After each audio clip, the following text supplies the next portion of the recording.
Chapter 7. A Bank for the Poor is born. Though Bangladesh has a population of 120 million, it is run entirely by a handful of people, most of whom are college or university friends.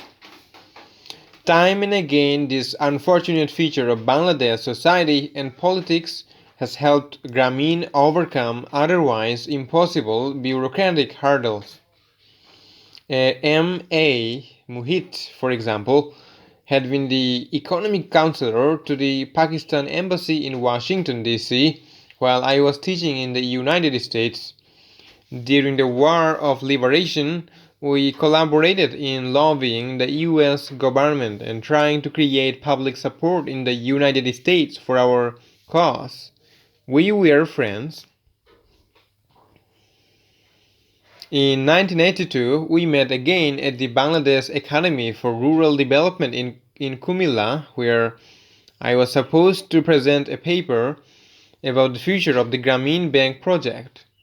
As we assembled in the conference hall, it was announced that a coup d'etat, D apostrophe E T A T, coup d'etat had toppled the civilian government and that the army chief of staff, General Hussein Muhammad Ershad, had assumed power. Martial law was declared, as we were not permitted to leave the building and all meetings had been banned. Muhit and I sat in the cafeteria of the academy with all the other delegates and chatted. Muhit had become an admirer of Gramein when he was still a civil servant. He had even hoped to start a Gramein program in his own village. Stuck in the conference room, I spent most of the day explaining to him my dream of making Gramein an independent bank and how government civil servants and the bureaucracy of the central bank were against me. By the end of the day, the military relaxed its restrictions on public movement, and we returned to Dhaka. In the following few days, Muhit was unexpectedly named finance minister by the new government, and so it turned out that my day wasted in the academy had a determining influence on Gramein. Several months later, I met Muhit and asked for help. He offered to put Grameen's case on the agenda at the next monthly meeting of the central bank. It was a difficult meeting.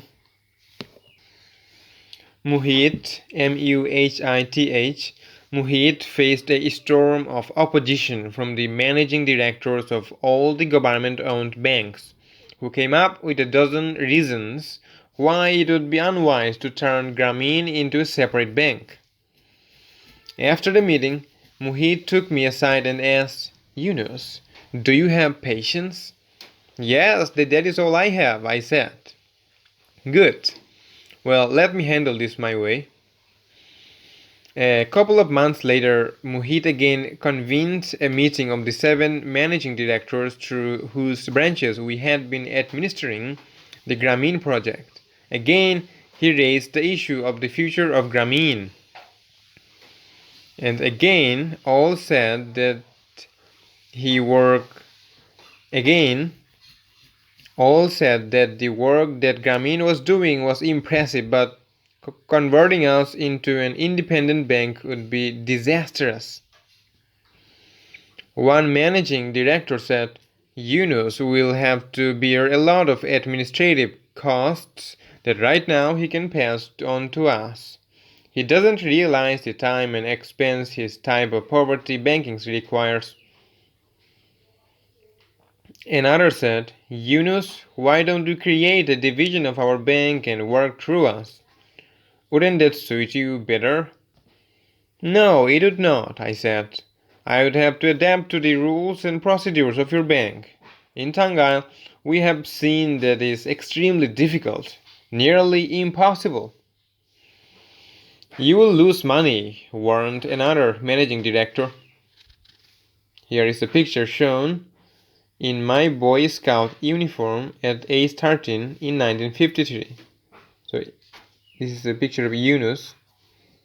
My first US apartment, Nashville, 1966.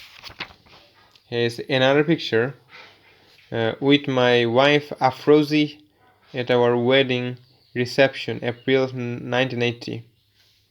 Another picture, meeting with borrowers at the Ruhia Thakurgaon branch in Dinajpur.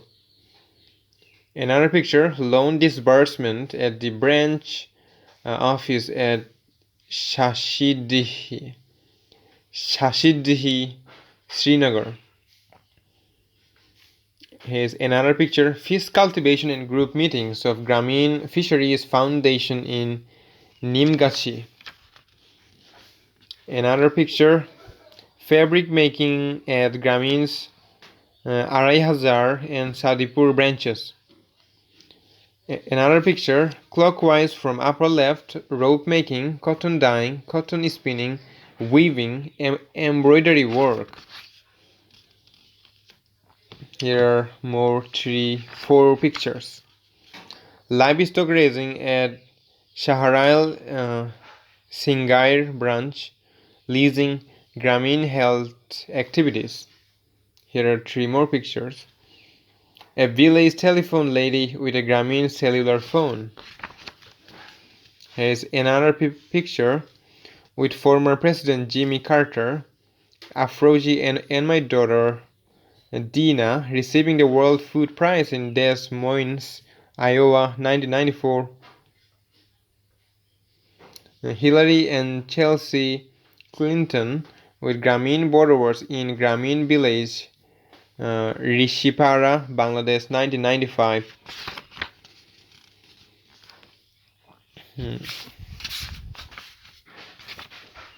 World Bank President James D. Wolfenson and Mistress Wolfenson visiting Grameen Bank's Soliabakpur Banaripara branch. Minister Tofail Ahmed and State Minister A.K. Faizul Haq are also present. It will never work, said another. The staff will start cheating you. You don't know what it is to have internal controls. You are not a banker. You have never run a bank. You are a professor. Fortunately for us, the Secretary of the Finance Ministry, Mr. Sayeduzzaman, was another friend of Grameen. Muhit enlisted his support and took my proposal directly to the president. As a military dictator, the president had no political legitimacy, and perhaps he saw in Grameen a chance to score some political points. Whatever his thinking, it worked in our favor. With the president's blessing, it was a mere formality to present the proposal in the cabinet. The cabinet approved it without raising any new issues, and the Ministry of Finance was awarded the responsibility of implementing the plan. I wanted the new Grameen Bank to be 100% owned by the borrowers. That is how I had been presenting my case all along. But Finance Minister Muhit was convinced that my proposal would have a better chance of passing if I offered a block of shares to the government. Seeking help, I approached Dr. Kamal Hussain, a former foreign minister and senior aide to Bangladesh's first president, who had played a central role in drafting Bangladesh's constitution. A great admirer of Grameen, Hussain immediately took over all the details of drafting our legal framework. He suggested we offer 40% of our shares to the government and keep 60% for our borrowers. We went over countless drafts, discussing each paragraph, line, and word in exhaustive detail. Finally, we submitted our draft to the ministry.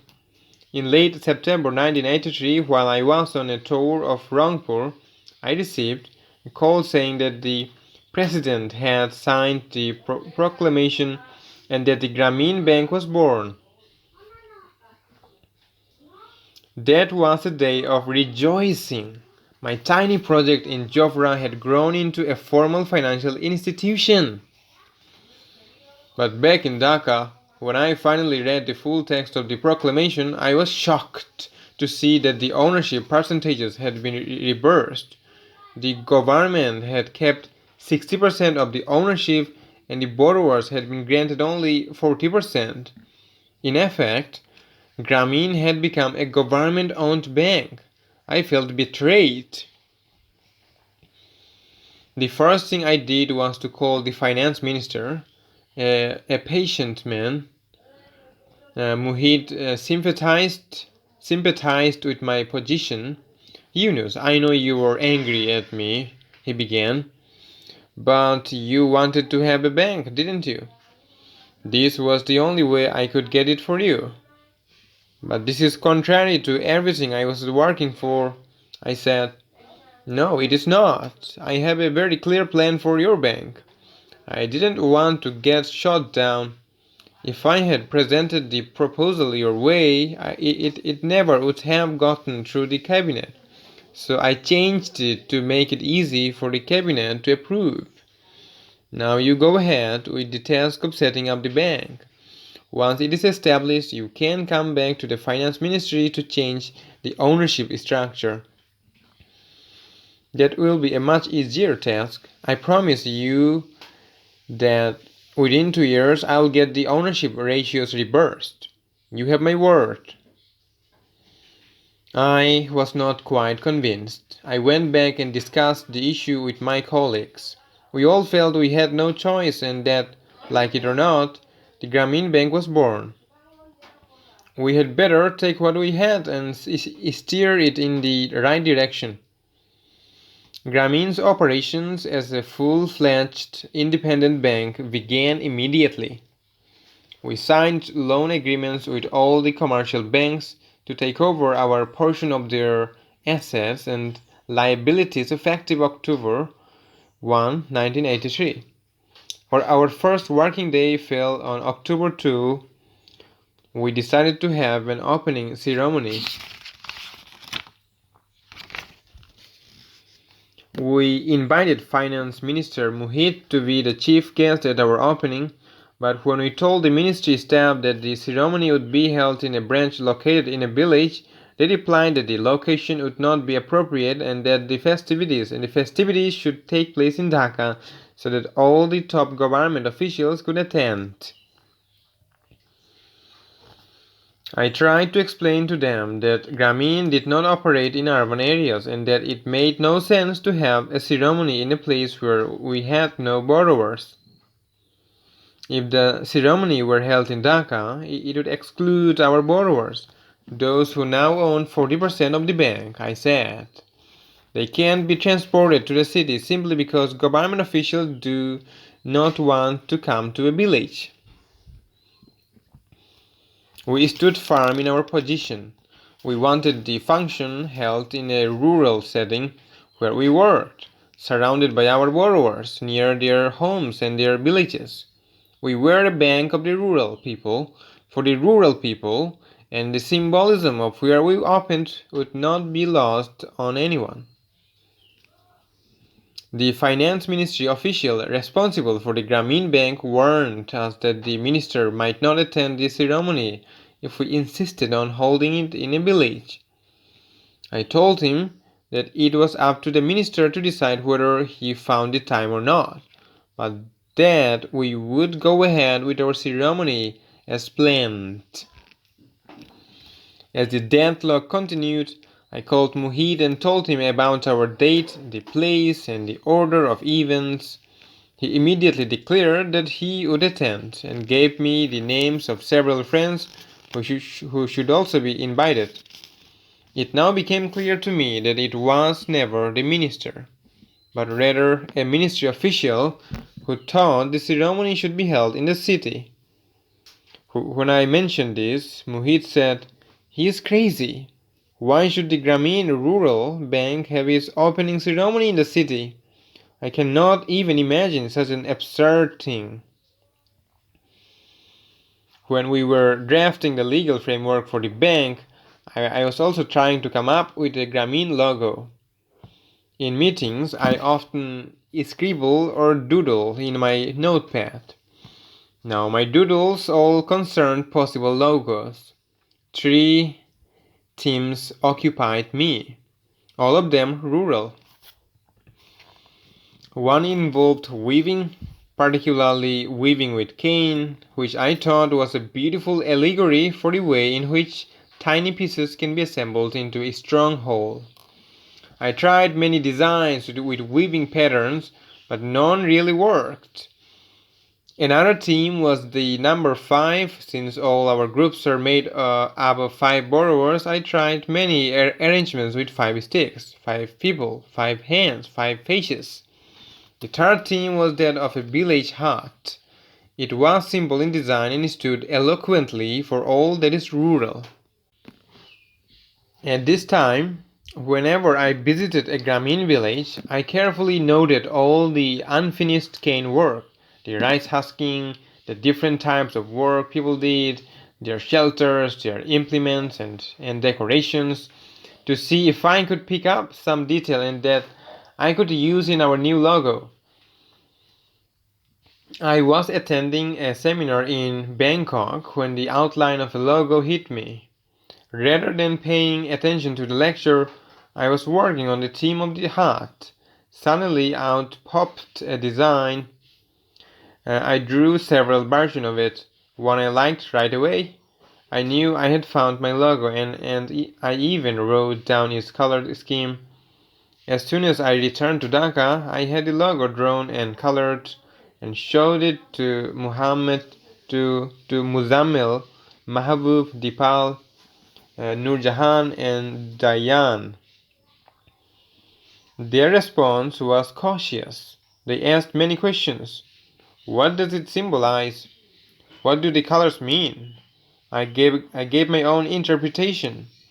The logo's heart stood for the rural but could also be read as an arrow shooting upward, with the red color of the arrow signifying speed. The green at the center of the heart stood for new life, and that was the goal the arrow was aiming toward. At first, my colleagues were not entirely enthusiastic. I argued that we should adopt the logo immediately and put it everywhere on our letterhead, envelopes, pamphlets, and all other stationery, so that it would become part of the project and be inherited by the new bank. To make the logo an even more inseparable part of Graeme, I suggested we use it on the opening day at our ceremony. We would build a magnified logo out of bamboo and colored paper. It would serve as a gate through which to enter the Graeme branch. We held the opening ceremony in a big open field in the village of Jamurki in Tangail. We invited groups of borrowers and all the staff from several branches to participate in the ceremony. They filled the field. Other guests came from Dhaka, Minister Muhit, representatives of the borrowers, and I sat on the podium. It was a wonderful day, full of bright sunshine. We began the ceremony with recitations from the Holy Quran, as is customary on such occasions, and emotional speeches from the women borrowers. For all of us who had labored so long and so hard to achieve this, it was a dream come true. I looked out over all those women seated in their colorful red, green, ochre, ochre and pink saris, a sea of saris. These hundreds of barefoot borrowers who joined our celebration. They had voted with their feet. There was no doubt about their commitment and their determination to break free from poverty. It was a beautiful spectacle, powerful in all respects. The challenge of transforming Graeme from a pilot project operating inside a mostly hostile banking system to an independent bank for the poor thrilled me as well as my colleagues and our borrowers. We continued to encounter skepticism from Bangladeshi bankers, but from October 2, 1983 onward, we could argue our side as a peer institution and one that was financially outperforming traditional commercial banks. Most important, independence allowed us to grow.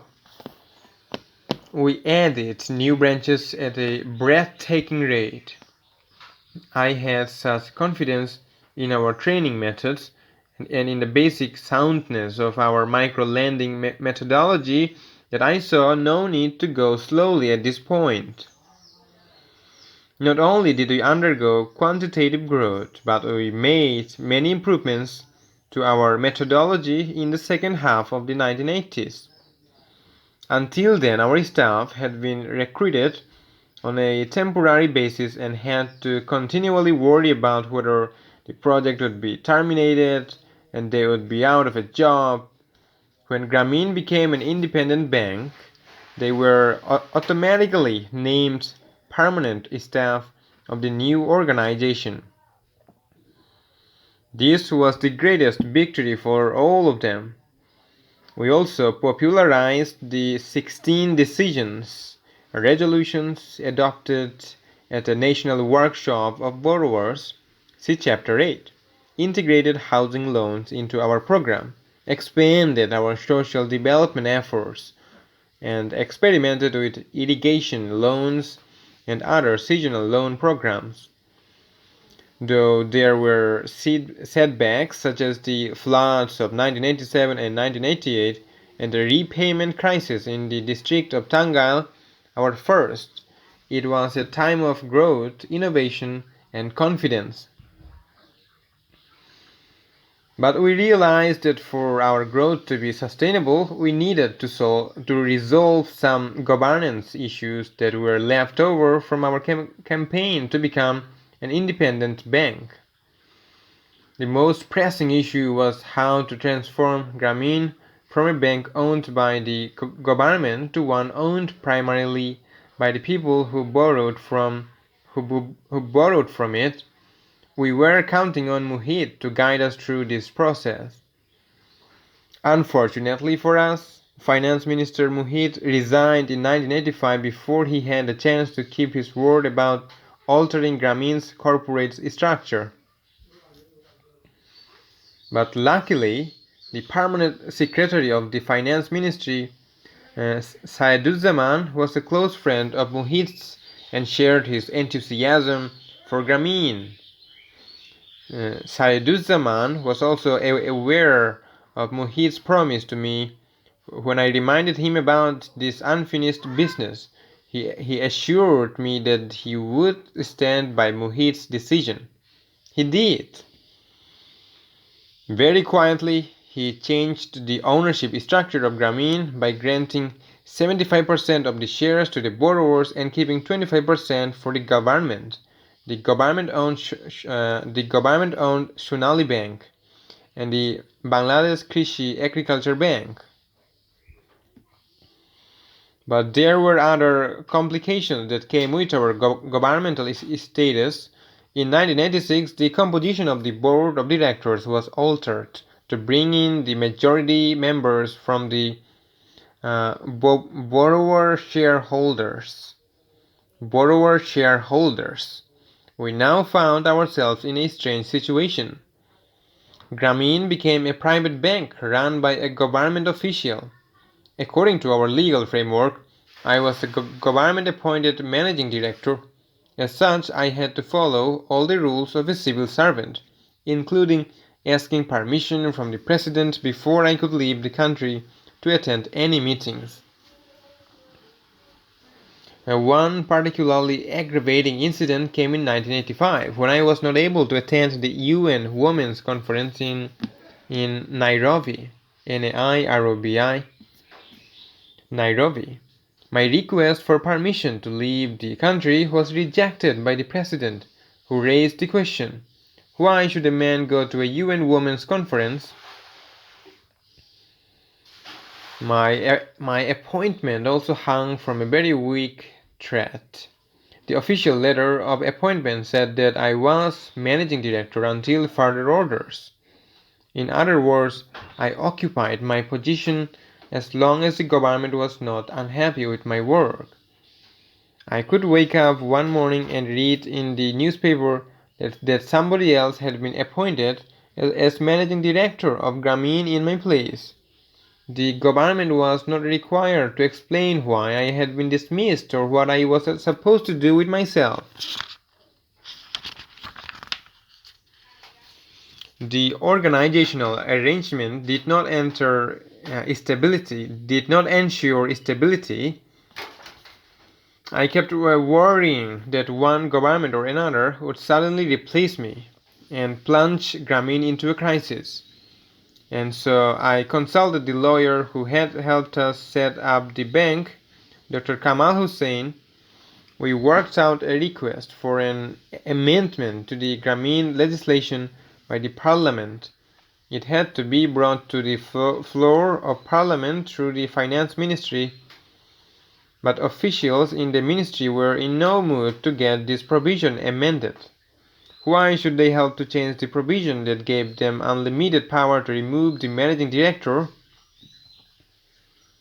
I sent in my proposal for amendment, and as expected, the Finance Ministry paid no attention to it. I then maneuvered to place it with a higher body called the Executive Committee of the National Economic Council, a body of ministers. They recommended that my proposal be adopted. Still, the permanent secretary of the Finance Ministry paid no attention. When I raised the issue with him personally, he argued that the council was not the government and that the Ministry of Finance was not required to take instructions from the council. For me, this was an unforgettable lesson in the obtuse in the obtuse functioning of the government machine. I kept knocking at any door I could find. Finally, I raised the issue with my president Ershad himself. He ordered his finance secretary to put my proposal up for consideration at his next cabinet meeting. But the finance secretary sent the papers to the president with a recommendation not to amend the provision. I did not give up. I explained my case to the secretary in charge of the presidential secretariat. The senior bureaucrat happened to have been a student in my math class while I was teaching at the University of Colorado in Boulder. When I asked for his help, he promised to do everything possible. He organized a high-level meeting on the issue, inviting the vice president, the governor of the central bank, the finance minister, the finance secretary, the planning minister, and myself. The president was to preside at the meeting. I argued my case as forcefully as I could. Everyone in the room expressed support for my position except for the finance secretary, who built his case around the fear that the government would lose the ability to properly supervise the bank. Despite his warnings, the meeting approved the amendment proposal. It was finally sent to the parliament and passed just before the parliament was dissolved and the Ershad government brought down by a people's uprising. Again, it was finally sent to parliament and passed just before the parliament was dissolved and the Ershad government brought down by a people's uprising. Under the new provision, a managing director had to be appointed by the board of directors, not by the government. Once the board went through the legal steps and appointed me managing director of Graeme, I stopped being a government servant and became an employee of the bank.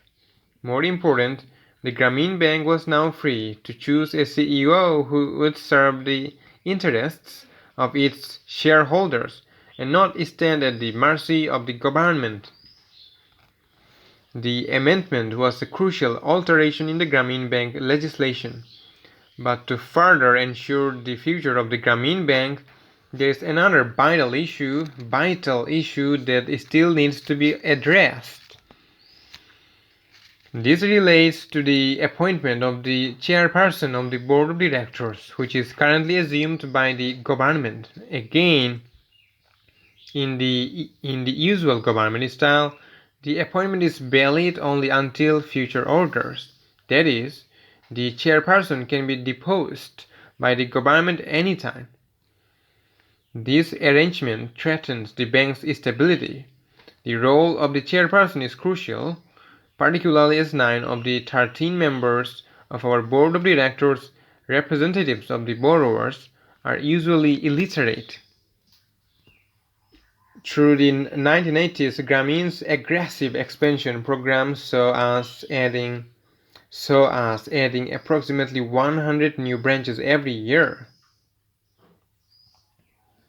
These new branches were of very high quality, as 6 years of experimentation in Jobra and Tangal had taught us a great deal and allowed us to refine our methodology. By 1985, we had an impressive cadre of young professionals with several years of village experience behind them who were able to guide and manage hundreds and later thousands of new recruits. We experienced some problems in our oldest branches in Chittagong and Tangail, where our borrowers had been subjected to many changes in policies as we went through our process of trial and error. But branches started during or after 1983 performed extremely well. We originally located our nationwide headquarters in Saimoli, then something of a suburb of Dhaka, outside the city's financial district. I tried to postpone our move to the capital city, where powerful bureaucrats seem to inevitably lose touch with the rural reality. But by 1983, we had no choice. Still, I insisted that everyone make a solemn commitment to stay true to our rural grassroots origins. We decided that no one should work in the head office who had not spent several years working in one of our rural branches, a rule that we have only broken a handful of times over the past 15 years. As we expanded, we watched our borrowers progress through successive loan cycles. In most cases, the size of their loans increased as their businesses and their self-confidence grew. Some of the most dynamic borrowers used their profits to build new houses or repair existing homes. Every time I visited a village and saw a house built with profits from a Grameen financed business, I felt a thrill. But I still regretted that more borrowers were not able to undertake such major investments. I began to think about how we could create a new program that would offer dependable borrowers with perfect repayment records long-term loans for house building or repairs. I imagined that this new loan program would begin as a kind of a reward to exceptional borrowers, but I was unsure about how to proceed. Then, in 1984, I noticed an advertisement by the Bangladesh Central Bank announcing a new refinancing plan for housing loans in rural areas. In response to this advertisement, the Grameen Bank applied to the central bank for help in introducing a housing program to its borrowers. We explained that we were constrained by the modest circumstances of our borrowers, who could not repay sums of money as large as those mentioned in the central banks, and our borrowers could not take out 75,000 taka, about $2,000, but we did want to extend 5,000 taka, $125 housing loans to them. The central bank rejected our application. Its experts and consultants decided that whatever one built for $125 would not satisfy the structural definition of a house. Specifically, they said that such a house would not add to the housing stock of the country. I protested. Who cares about the housing stock of the country? I said. All you want are leak-proof roofs, leak-proof roofs, and dry spaces for our members to live in. We tried to make the central bank consultants see what a major improvement, even in this minimal housing, would be over our borrowers' current situation, but our arguments were all in vain.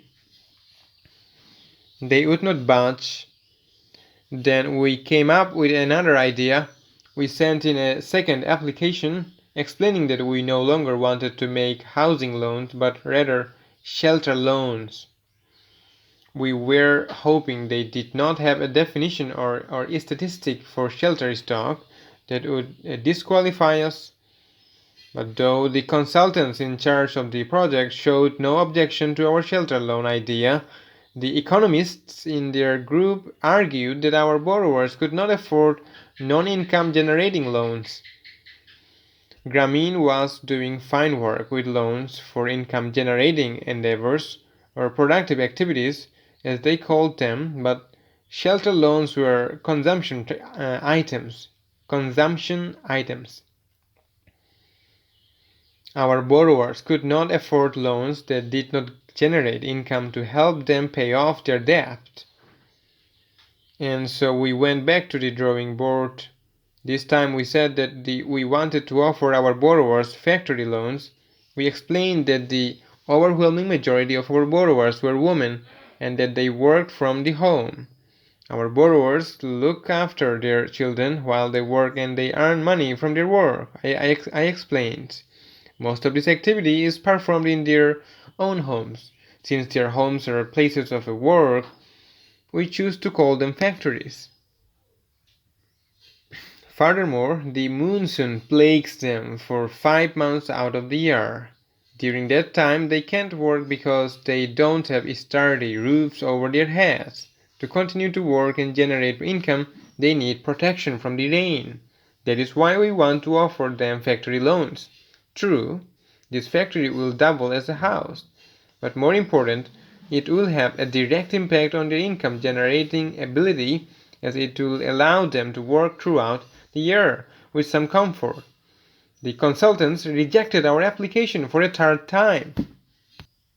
I arranged for a personal meeting with the central bank governor to ask him to override his bureaucrats. Are you sure the poor will repay? The governor asked. Yes, they will. They do. Unlike the rich, the poor can't risk not repaying. This is the only chance they have. The governor of the central bank looked at me. I'm sorry you had difficulties with our officials, he said. On an experimental basis, I will allow Graeme to introduce a housing loan program. Good luck. To date, we have extended a total of $190 million in loans to build more than 560,000 houses with near perfect repayment in weekly installments. The housing programs of the conventional commercial banks cannot boast such success. Few of their borrowers paid their loans back, and the program was discontinued after 3 years. Our housing program continues to this day and is expanding. Our position was also vindicated when Graeme's housing program was chosen in 1989 by a jury of some of the top architects in the world to receive the Aga Khan International Award for Architecture. AGA, Aga Khan International Award for Architecture. At the award ceremony in Cairo, distinguished architects kept asking me who the architect was who had designed our prototype, a compact $300 houses. I answered that no professional architect ever designed the houses built by our borrowers. It is the borrowers who are the architects of their own houses, as they are the architects of their own fate. This is the end of the chapter 7. A bank for the poor is born. On the next episode, I'll read the next chapter, chapter 8, Growth and Challenges for the Bank for the Poor, 1984 to 1990. But until then, thanks for listening and your desire to listen and learn.